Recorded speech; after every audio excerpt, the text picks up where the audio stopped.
नमस्कार साथियों, मैं अनीता श्रीवास्तव आपका हार्दिक अभिनंदन करती हूँ। श्रीमद् वाल्मीकि रामायण में आज का प्रसंग है सुग्रीव का श्री राम से अपना दुख निवेदन करना और श्री राम का उन्हें आश्वासन देते हुए दोनों भाइयों में वैर होने का कारण पूछना। श्री रामचंद्र जी की उस बात से सुग्रीव को बड़ा संतोष हुआ। वे हर्ष से भरकर लक्ष्मण के बड़े भाई शूरवीर श्री रामचंद्र जी से इस प्रकार बोले। भगवान, इसमें संदेह नहीं कि देवताओं की मेरे ऊपर बड़ी कृपा है। मैं सर्वथा उनके अनुग्रह का पात्र हूँ, क्योंकि आप जैसे गुणवान महापुरुष मेरे सखा हो गए। प्रभो निष्पाप श्री राम, आप जैसे सहायक के सहयोग से तो देवताओं का राज्य भी अवश्य ही प्राप्त किया जा सकता है। फिर अपने खोए हुए राज्य को पाना कौन बड़ी बात है। रघुनंदन, अब मैं अपने बंधुओं और सुहृदों के विशेष सम्मान का पात्र हो गया, क्योंकि आज रघुवंश के राजकुमार आप अग्नि को साक्षी बनाकर मुझे मित्र के रूप में प्राप्त हुए हैं। मैं भी आपके योग्य मित्र हूँ, इसका ज्ञान आपको धीरे धीरे हो जाएगा। इस समय आपके सामने मैं अपने गुणों का वर्णन करने में असमर्थ हूँ। आत्मज्ञानियों में श्रेष्ठ श्री राम, आप जैसे पुण्यात्मा महात्माओं का प्रेम और धैर्य अधिकाधिक बढ़ता और अविचल होता है। अच्छे स्वभाव वाले मित्र अपने घर के सोने चांदी अथवा उत्तम आभूषणों को अपने अच्छे मित्रों के लिए अभिव्यक्त ही मानते हैं। उन मित्रों का अपने धन पर अपने ही समान अधिकार समझते हैं। अतएव मित्र धनी हो या दरिद्र, सुखी हो या दुखी, अथवा निर्दोष हो या सदोष, वह मित्र के लिए सबसे बड़ा सहायक होता है। अनग साधु पुरुष अपने मित्र का अत्यंत उत्कृष्ट प्रेम देख आवश्यकता पड़ने पर उसके लिए धन, सुख और देश का भी परित्याग कर देते हैं। यह सुनकर लक्ष्मी से उपलक्षित श्री रामचंद्र जी ने इंद्र तुल्य तेजस्वी बुद्धिमान लक्ष्मण के सामने ही प्रिय वचन बोलने वाले सुग्रीव से कहा, सखे, तुम्हारी बात बिल्कुल ठीक है। तदंतर महाबली श्री राम और लक्ष्मण को खड़ा देख सुग्रीव ने वन में चारों ओर अपनी चंचल दृष्टि दौड़ाई। उस समय वानर राज ने पास ही एक साल का वृक्ष देखा, जिसमें थोड़े से ही सुंदर पुष्प लगे हुए थे, परंतु उसमें पत्रों की बहुलता थी। उस वृक्ष पर मंडराते हुए भौरे उसकी शोभा बढ़ा रहे थे। उसकी एक डाली को, जिसमें अधिक पत्ते थे और जो पुष्पों से सुशोभित थी, सुग्रीव ने तोड़ डाला और उसे श्री राम के लिए बिछाकर वे स्वयं भी उनके साथ ही उस पर बैठ गए। उन दोनों को आसन पर विराजमान देख हनुमान जी ने भी साल की एक डाल तोड़ डाली और उस पर विनयशील लक्ष्मण को बैठाया। उस श्रेष्ठ पर्वत पर, जहाँ सब ओर साल के पुष्प बिखरे हुए थे, सुखपूर्वक बैठे हुए श्री राम शांत समुद्र के समान प्रसन्न दिखाई देते थे। उन्हें देखकर अत्यंत हर्ष से भरे हुए सुग्रीव ने श्री राम से स्निग्ध एवं सुंदर वाणी में वार्तालाप किया। उस समय आनंदातिरेक से उनकी वाणी लड़खड़ा जाती थी, अक्षरों का स्पष्ट उच्चारण नहीं हो पाता था।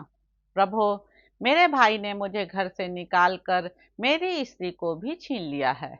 मैं उसी के भय से अत्यंत पीड़ित एवं दुखी होकर इस पर्वत श्रेष्ठ ऋष्यमुख पर विचरता रहता हूँ। मुझे बराबर उसका त्रास बना रहता है। मैं भय में डूबा रहकर भ्रांचित हो इस वन में भटकता फिरता हूँ।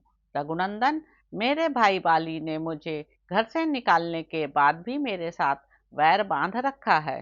प्रभो, आप समस्त लोगों को अभय देने वाले हैं।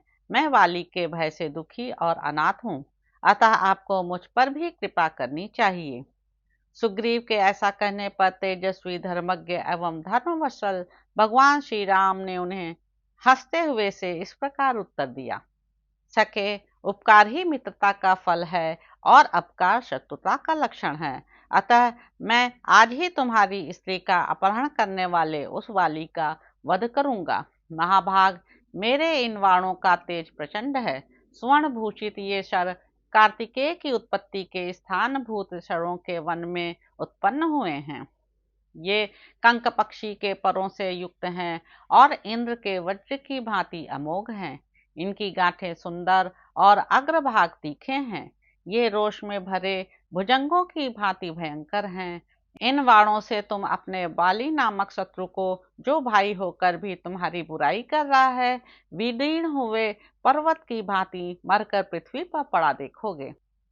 श्री रघुनाथ जी की यह बात सुनकर वानर सेनापति सुग्रीव को अनुपम प्रसन्नता प्राप्त हुई और वे उन्हें बारंबार साधुवाद देते हुए बोले, श्री राम, मैं शोक से पीड़ित हूँ और आप शोकाकुल प्राणियों की परम गति हैं।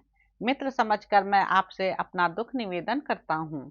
मैंने आपके हाथ में हाथ देकर अग्निदेव के सामने आपको अपना मित्र बनाया है, इसलिए आप मुझे अपने प्राणों से भी बढ़कर प्रिय हैं। यह बात मैं सत्य की शपथ खाकर कहता हूँ। आप मेरे मित्र हैं, इसलिए आप पर पूर्ण विश्वास करके मैं अपने भीतर का दुख, जो सदा मेरे मन को व्याकुल किए रहता है, आपको बता रहा हूँ। इतनी बात कहते कहते सुग्रीव के नेत्रों में आंसू भर आए। उनकी वाणी अश्रु गदगद हो गई, इसलिए वे उच्च स्वर से बोलने में समर्थ न हो सके। तत्पश्चात सुग्रीव ने सहसा बढ़े हुए नदी के वेग के समान उमड़े हुए आंसुओं के वेग को श्री राम के समीप धैर्यपूर्वक रोका। आंसुओं को रोककर अपने दोनों सुंदर नेत्रों को पोंछने के पश्चात तेजस्वी सुग्रीव पुनः लंबी सांस खींचकर श्री रघुनाथ जी से बोले, श्री राम, पहले की बात है, वलिष्ठ बाली ने कटुवचन सुनाकर बलपूर्वक मेरा तिरस्कार किया और अपने राज्य से नीचे उतार दिया। इतना ही नहीं, मेरी स्त्री को भी, जो मुझे प्राणों से भी अधिक प्रिय है, उसे छीन लिया और जितने मेरे सुहृद थे उन सबको कैद में डाल दिया। रघुनंदन, इसके बाद भी वह दुरात्मा बाली मेरे विनाश के लिए यत्न करता रहता है। उसके भेजे हुए बहुत से वानरों का मैं वध कर चुका हूँ। रघुनाथ जी, आपको भी देखकर मेरे मन में ऐसा ही संदेह हुआ था, इसलिए डर जाने के कारण मैं पहले आपके पास न आ सका, क्योंकि भय का अवसर आने पर प्रायः सभी डर जाते हैं। केवल ये हनुमान आदि वानर ही मेरे सहायक हैं, अतएव महान संकट में पड़कर भी मैं अब तक प्राण धारण करता हूँ। इन लोगों का मुझ पर स्नेह है, अतः ये सभी वानर सब ओर से सदा मेरी रक्षा करते रहते हैं। जहाँ जाना होता है वहाँ साथ साथ जाते हैं, और जब कहीं मैं ठहर जाता हूँ वहाँ ये नित्य मेरे साथ रहते हैं। रघुनंदन, यह मैंने संक्षेप से अपनी हालत बतलाई है। आपके सामने विस्तार पूर्वक कहने से क्या लाभ। बाली मेरा ज्येष्ठ भाई है, फिर भी इस समय मेरा शत्रु हो गया है। उसका पराक्रम सर्वत्र विख्यात है। इस समय जो मेरा दुख है वह उसका नाश होने पर ही मिट सकता है। मेरा सुख और जीवन उसके विनाश पर ही निर्भर है।